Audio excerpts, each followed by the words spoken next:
Camarades téléspectateurs, téléspectatrices, bienvenue à ce nouveau numéro de la Tribune du Parlement, votre magazine qui traite l'information parlementaire. C'est un dossier qui a fait couler beaucoup d'encre et suscité de vifs débats au sein de l'opinion publique. La loi relative aux libertés religieuses au Burkina Faso. Adopté le week-end dernier, ce nouveau cadre juridique vise à encadrer l'exercice des cultes tout en garantissant à chaque citoyen sa liberté de croyance. De l'atelier d'appropriation aux travaux en commission, souvent animés de débats passionnés, jusqu'au vote final à l'hémicycle, nos équipes ont suivi tout le processus de bout en bout. Les députés n'ont pas compté leur heure de travail, siégeant parfois jusque tard dans la nuit pour peaufiner ce texte crucial pour la vie de notre nation. Innocent Dorankoum, Idrissa Ouarga et Karim Sissé, reportage. Nation de pluralité religieuse, le Burkina Faso a longtemps incarné un modèle de coexistence pacifique entre chrétiens, musulmans et adeptes de la religion traditionnelle, unis par des valeurs partagées de tolérance et de fraternité. Mais cet équilibre s'est progressivement érodé sous la pression du racisme, des discours de haine et des tensions intercommunautaires. Face à cette fragilisation du tissu social, le gouvernement burkinabé a engagé une réforme structurante, un projet de loi relatif aux libertés religieuses, conçu non pas pour restreindre les croyances, mais pour en encadrer l'expression au service de la paix sociale et de l'unité nationale. Saisie pour examen au fond, la Commission des affaires générales, institutionnelles et des droits humains, KJDH, s'est immédiatement mise à l'œuvre. Consciente de l'importance du sujet, elle a engagé un processus rigoureux d'analyse et de concertation afin de permettre aux représentants du peuple d'appréhender toutes les dimensions de cette réforme. Première étape, un atelier d'appropriation réunissant députés, experts et acteurs concernés. Objectif, mieux comprendre les enjeux, la portée et les implications du projet de loi.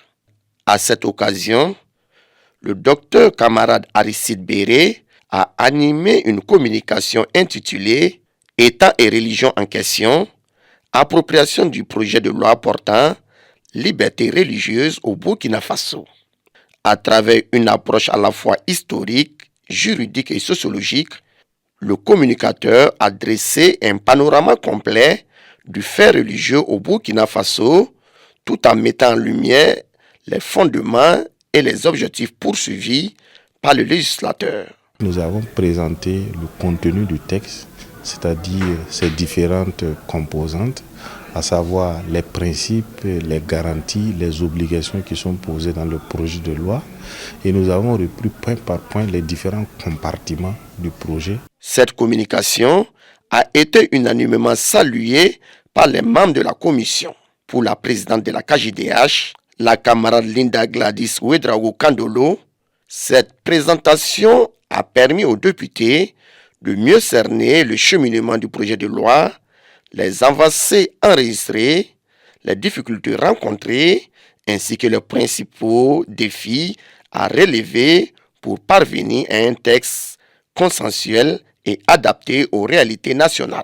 Pour nous, c'est vraiment une immense joie d'avoir eu cette présentation-là qui nous a permis de repartir dans l'histoire déjà de ce texte-là pour voir qu'est-ce qui avait été fait, qu'est-ce qui avait été les points d'achoppement et par rapport aussi à la mouture présente, de voir qu'est-ce qui est disposé déjà dans le présent projet de loi, quels sont les points auxquels il faudrait faire attention, quelles sont les limites pour lesquelles il faudrait essayer de trouver des palliatifs.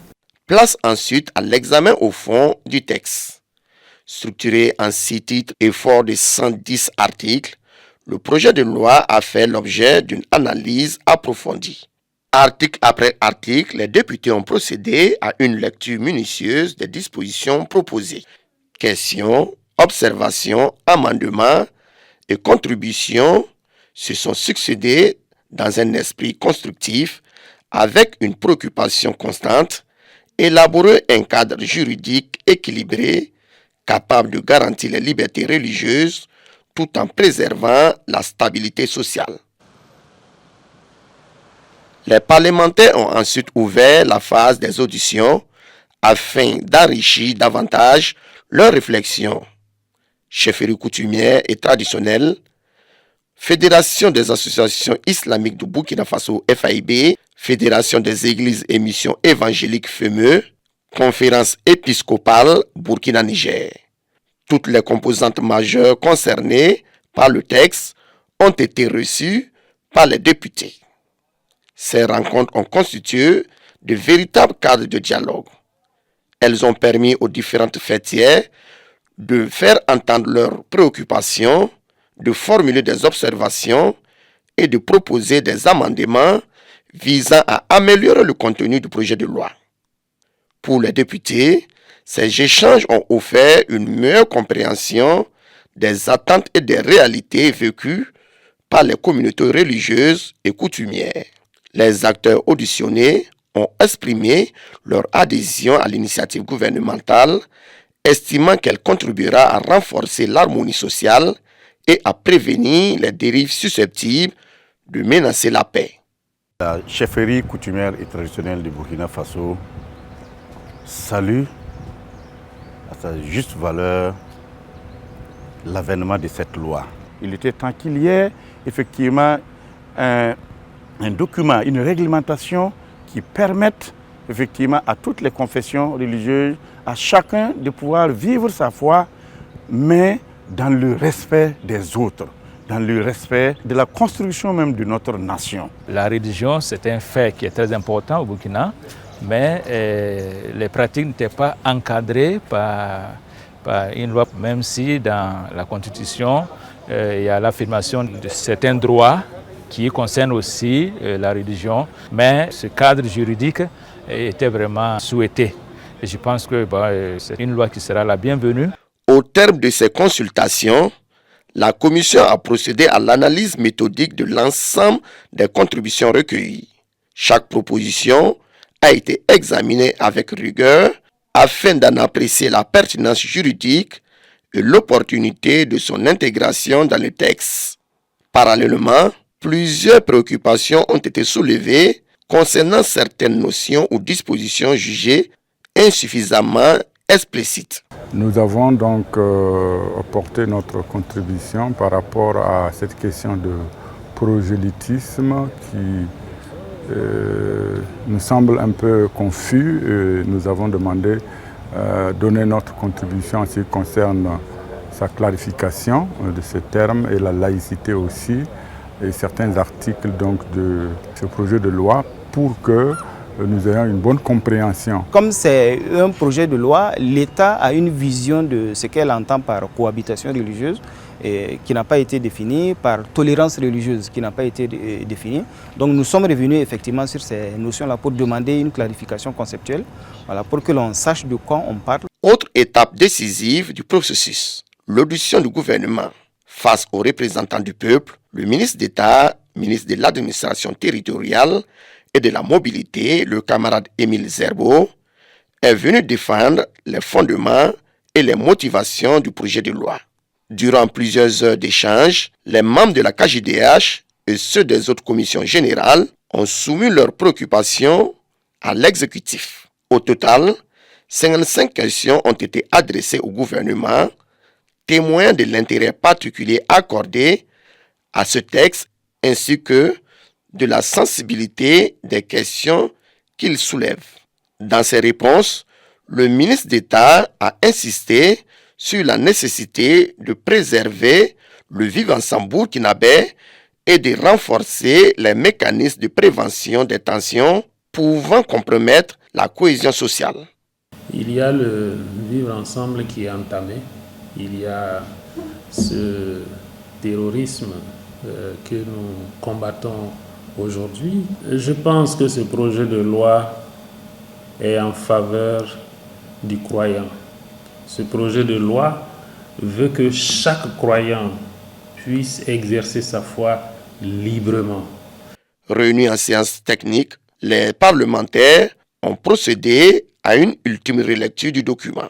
Formulation, amendement, cohérence juridique et précision des concepts, aucun détail n'a été laissé au hasard. C'est une étape très cruciale dans le processus d'examen du projet de loi. Nous sommes en révolution, il ne faut pas l'oublier. On aura toujours à l'esprit de construire un texte qui va durer dans le temps et qui va pouvoir être un rempart, en tout cas, pour permettre à chacun de pouvoir librement exercer sa liberté religieuse tout en respectant la liberté des autres et aussi les lois et règlements. Réunis en séance plénière, les députés ont examiné le projet de loi dans une atmosphère empreinte de responsabilité et d'engagement républicain. Les débats ont porté aussi bien sur les dispositions du texte que sur les derniers amendements proposés. Représentant le gouvernement, le ministre d'État, le camarade Émile Zerbo, a défendu avec conviction l'opportunité et la nécessité de cette réforme. Les échanges, parfois nourris, mais toujours empreints de respect mutuel et de courtoisie parlementaire, ont permis d'affiner davantage le contenu du texte. À l'issue de ce long processus législatif, le projet de loi portant liberté religieuse a été adopté à l'unanimité des députés. Une adoption saluée par le gouvernement comme une avancée majeure dans la consolidation de la paix, du dialogue interreligieux et de la cohésion nationale.